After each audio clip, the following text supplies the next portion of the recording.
Selamat pagi, salam sejahtera buat kita semua. Alhamdulillah, pada hari ini pembelajaran kita tentang struktur dan bentuk virus.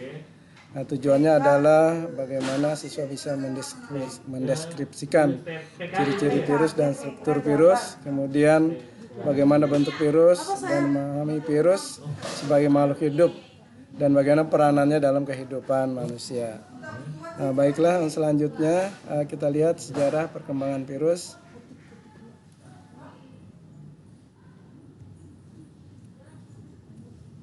Sejarah perkembangan virus itu diawali dengan adanya dari seorang ahli yang bernama Adolf Meyer.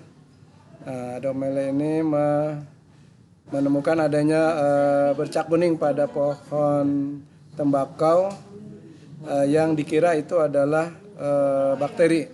Kemudian Dmitri Ivanovsky menyaring bercak kuning itu yang dikira bakteri, tetapi lolos dari saringan bakteri. Nah, oleh Martinus Beijering diidentifikasi bahwa itu adalah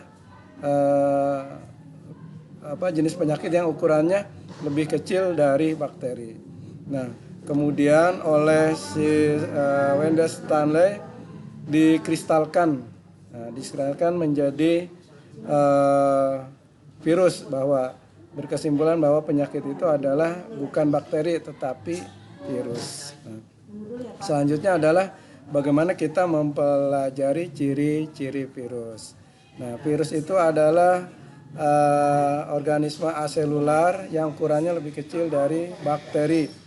Ukuran virus itu berkisar antara 25 sampai 300 nanometer. Nah, sedangkan ukuran bakteri itu adalah mikrometer. Sehingga virus itu adalah organisme yang memang lebih kecil dari bakteri. Kemudian virus itu tersusun dari materi genetik RNA atau DNA, sehingga ada penggolongan ada virus RNA, ada juga virus DNA.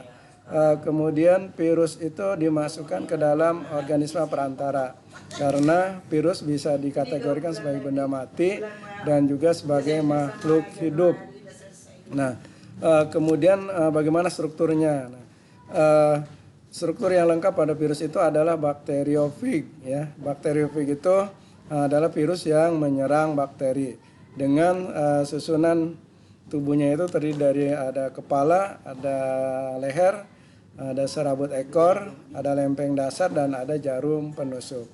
Nah, kepala itu tersusun dari kapsid. Nah, kapsid itu adalah molekul protein. Nah, fungsinya untuk melindungi DNA. Nah, DNA ini yang nantinya pada saat virus bereplikasi akan dimasukkan pada organisme yang diserangnya. Nah, sebagai contoh misalnya bakteriofag ini menyerang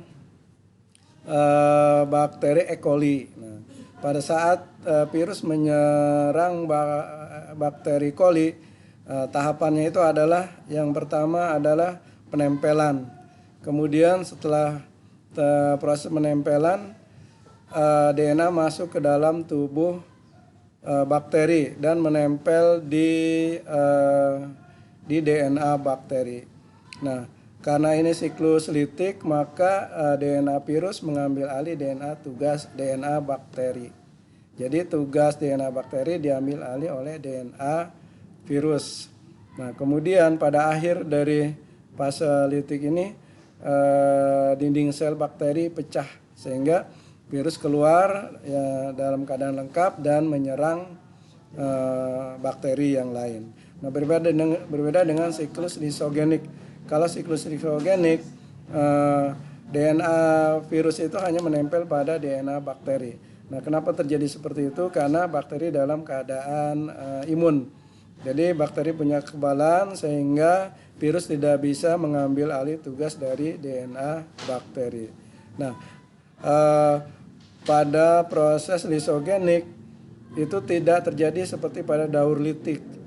Nah, di mana virus tidak bisa menghancurkan dinding sel bakteri. Ya, selanjutnya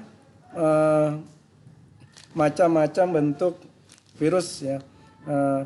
Di antaranya adalah ada virus yang berbentuk batang, ada yang polihedral, ada yang bulat, ada yang seperti huruf T. Nah, tentunya ini virus yang sangat krusial sekarang itu adalah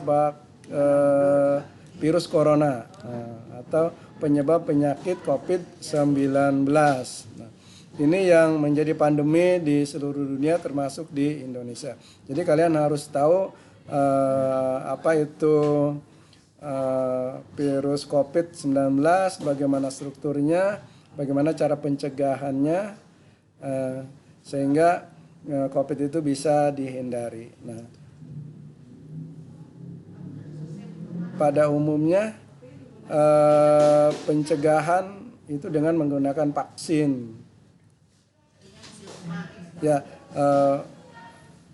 untuk pembelajaran kali ini cukupkan sampai sekian.